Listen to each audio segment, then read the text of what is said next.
Hello, beautiful souls. Namaste. You're catching me in my bathrobe. Haven't had a shower yet. I usually drop my kids off at school first and then come home and shower so I don't have to be rushed. I wanted to talk. I'm sorry. There's a lot of dust in my car and it's getting my allergies all going. I'm going to pause this for a sec. Okay. I had to blow my nose and I didn't want to do that on camera. All right, so I wanted to talk to you guys today about the Super Bowl halftime show. Okay, so I'm going to preface it by saying this. I've never been really big into football. Many years ago, I would watch the halftime shows. When I went through my spiritual awakening, I stepped away from a lot of stuff. So I don't watch a lot of mainstream stuff. I don't watch a lot of shows. Excuse me. Unless I get hooked on one and then I binge watch it. But I don't watch a lot of sports or anything like that. However, I am so sorry, guys. My partner is into football and I support that. And I enjoy spending time with him. And so on Super Bowl, we hang out together and he gets very excited. And I'm starting to learn a little more about the game. And with that, obviously, comes the halftime show. So, there is a lot of controversy around what transpired at this Super Bowl halftime show. And I'm really excited about this, and I'm going to tell you why. As someone who, I don't do the whole black and white thing. I think a lot of the things that we're experiencing have to do more with the human ego. And I do believe that humanity is waking up to truth, and that is transpiring in different ways throughout the planet. And so in the United States, I'm not a history buff, so I'm probably going to say this for a couple hundred years, at least, 1800s, late 1700s to 1800s, our country has dealt with slavery. And even though slavery was abolished, there was still the racism that came with that.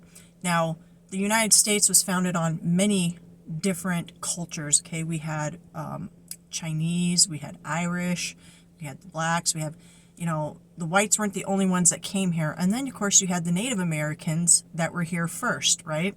So our country has been in this never-ending kind of fight over this stuff, okay? But I get excited because when I see controversy like this come up, I see it as an opportunity and I see it as progression, because what it's doing is it's opening up the conversation. Change is never comfortable. And on a spiritual level, when we are waking up to truth, it's very uncomfortable. In tarot, we call that a tower moment. Tower moment comes and knocks down the very foundation of everything you thought was true, and it challenges you to change the way you think and how you perceive things. It's forcing people to look at the other side's perspective. This is great. So I don't have this planned out how I wanted to talk about this. I was just very excited because my YouTube and Facebook feed has been blown up with both sides of the coin regarding this Super Bowl halftime show.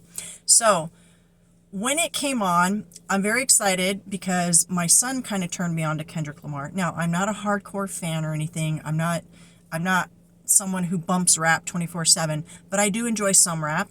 And the first song I ever heard of Kendrick Lamar was the They Not Like Us, and I just really took a liking to it. And then I knew about the beef between him and Drake. I was aware of all that. But when it came on at the halftime show, my partner, he was just like, oh man, this kind of sucks. There's he was just bummed that there was no fireworks and stuff. He really wanted the fireworks and the pizzazz because that's traditionally how things have been done. In my opinion, this is just my opinion, Black History Month. They're doing the Super Bowl in New Orleans, which is predominantly black communities.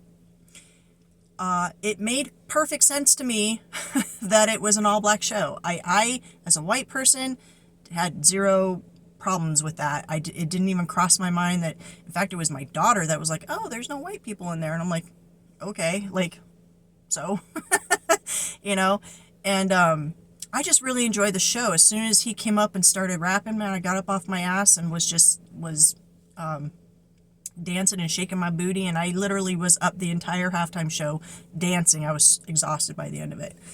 And I really enjoyed it. I loved the national anthem, his rendition. Is it John Baptiste? I can't remember. I'm not a huge fan. Like, I don't know him, but I thought his rendition was beautiful. I really enjoyed it. I'm a band geek. I used to be in band in high school, so I loved that they brought out the bands and they were dancing and doing all this stuff. I mean, I loved it. I thought it was great. I had no issues with the fact that it was black people doing it, and I'm a white person. So the deeper issue here was all the comments from predominantly white people. Every news channel that was posting on Facebook and YouTube, all the controversy and stuff.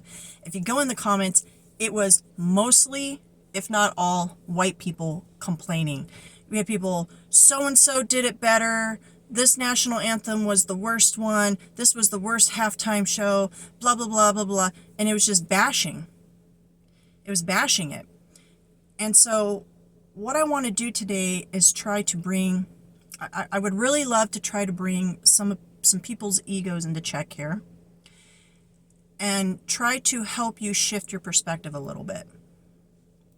First of all, as I told my kids, because my kids and I were talking about this, different does not equal bad. Different does not equal trash. All the people saying, you know, that was a trash show, blah, blah, blah. Your perception of that was because it was something you're not used to. It wasn't something that you wanted it to be or you were expecting it to be. That doesn't mean it was bad. Secondly, art, i.e. music, is meant to be controversial. It's meant to inspire. It's meant to get people talking. It's meant to unite people. The whole point of art is it's subjective. Just because maybe it's not something you would normally want to experience, like, for example, maybe rap's not your thing, so that's not something you would normally bump in your car while you're driving to work, you know, or like if you're looking at artwork, you know, maybe that particular artist, you know, maybe you like classical and this particular artist is more modern, so that's not a piece of art you would hang in your own walls in your home. Doesn't mean it doesn't have value. Doesn't mean it's not important to somebody.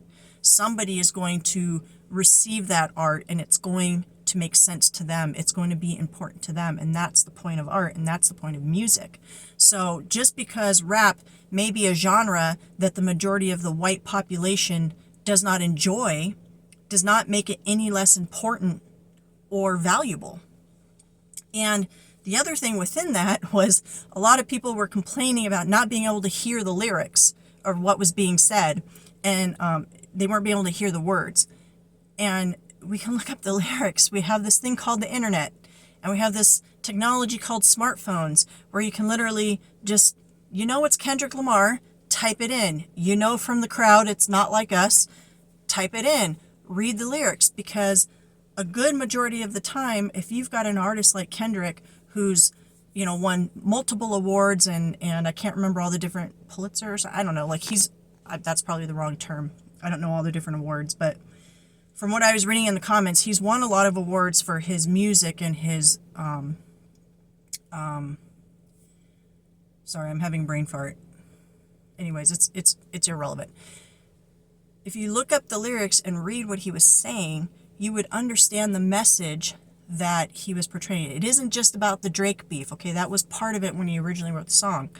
But there's more to the message, okay? And too many times, people within their ego get very stuck on looking at things from a very narrow perspective, and that is what creates a lot of divide. And what I'm noticing now, let me say this. I am not a white person pandering to the black community, okay? I hate when people say that stuff. It pisses me off. I'm a human being trying to understand other human beings' plight. That's simply it. I was raised in an area where, there was blacks and Hispanics just as much as there were white people. So I don't know, some communities there's not a lot of diversity. I grew up in a very diverse community. So I don't look at it that way. I look at everyone as a human being, but because we do have different cultures and different backgrounds and different history, certain groups of people perceive things differently than other groups, okay? And my goal as a human being is to understand, empathize, sympathize, but also to see what I can do on my part to help bring unity, to help bring people together, to help people understand that at our core we're all human, at our core we're all divine beings, and how can we get through these differences? How can we break out of our ego and connect more to our soul and see each other from common ground? Because what I see in the Black community mostly, and I don't think they all go about it the right way, just like I don't think all white people go about things the right way. But the overall outcry that I'm hearing is they just want to be understood. They want white people to get their heads out of their asses and listen to what they're trying to say. And what was brilliant about Kendrick Lamar's performance at this halftime show is he took this opportunity where there were going to be a lot of white people at this football game and televised worldwide to put a message out there that he knew was going to create controversy, but not to stir the pot, not to be a dick, not to be like, oh, I'm that asshole. No, this was because he knew it'd be an opportunity to open up the discussion, to get people talking. Now, here's the trick. When we're doing this, when we're having these discussions, you're going to have people who are not ready. Their ego is not ready to let go of their preconceived notions of what life is and what art is and any of that. They want the country music. I can't even tell you how ridiculous some of these posts are. Like, something Sheldon was the best artist, or Whitney Houston was the best, or Michael Jackson. Listen, art is not a competition. Music is not a competition. Yes, they hold award ceremonies. They're all rigged. They're all bullshit. Listen, there's enough room on this planet for a lot of people to be good at what they do. It doesn't have to be a competition. Just because you might have liked a previous version of the national anthem better does not make the current person's version any less good.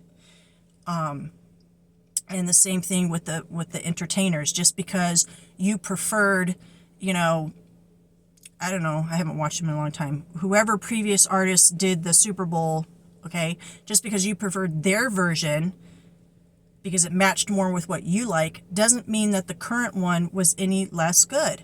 It just means it wasn't in your taste.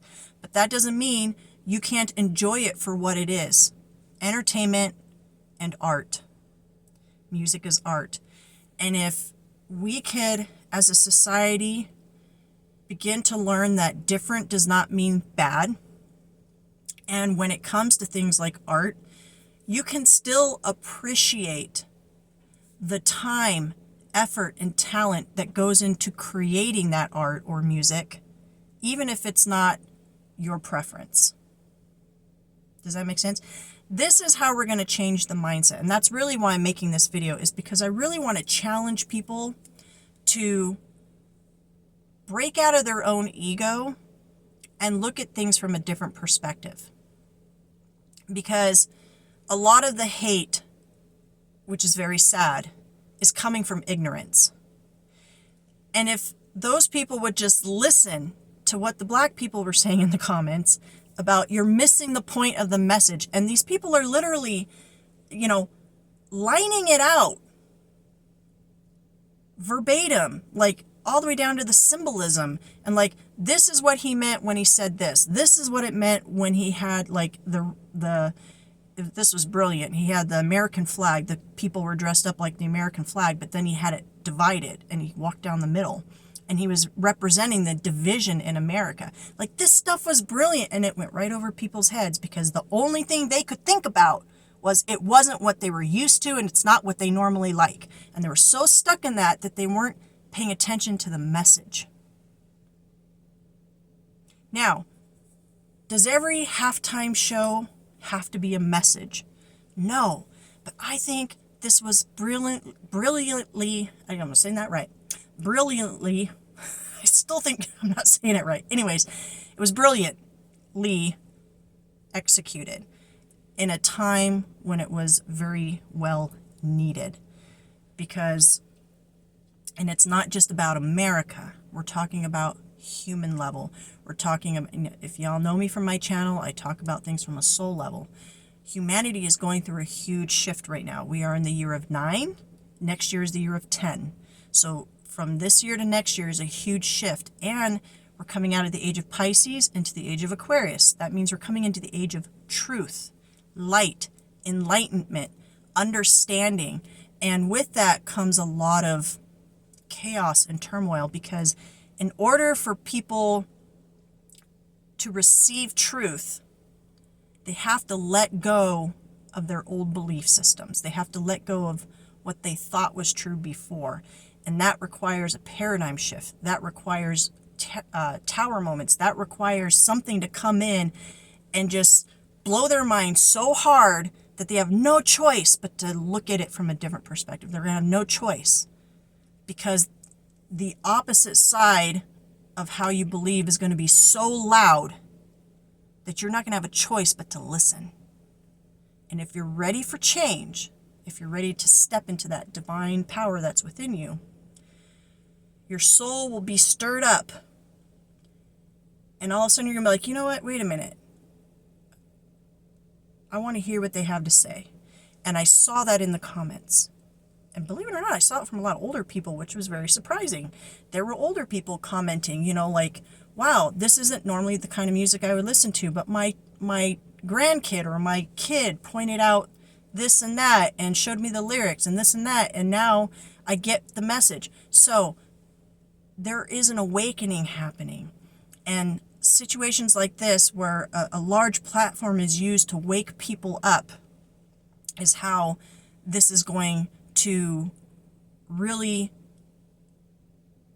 change the way we look at each other on a human level. This is, in my personal opinion, this goes far beyond the black and white problem. Okay? I do believe the black and white problem will be addressed within this, but when we all realize it's human issues that we're dealing with, it's ego issues that we're dealing with, then people will begin to wake up, and they will begin to listen to each other. They will empathize. They will sympathize. They'll sit down across from a table with someone they normally wouldn't talk to and say, okay, I want to hear your story. I'm ready to hear you out. I want to hear your perspective. Maybe I've been wrong. Maybe I've been looking at this the wrong way. And that's what I believe and choose to believe is happening. And I see this as a positive shift, and I'm very excited to see that this stuff has really riled people up, because I think this is going to be a great opportunity for major growth and transformation as white people, as black people, as a nation, and as a human race on a soul level. So anyways, thanks for hanging around. I hope this message made sense to y'all, and I'd love to hear your opinions in the comments. I do monitor my comments, so if your comment doesn't pop up right away, don't worry. The only thing is I'm making sure there's nothing rude or disgusting or inappropriate. So as long as I'm happy posting anything, as long as it falls within those guidelines, okay? I love y'all. Have a great day. Namaste.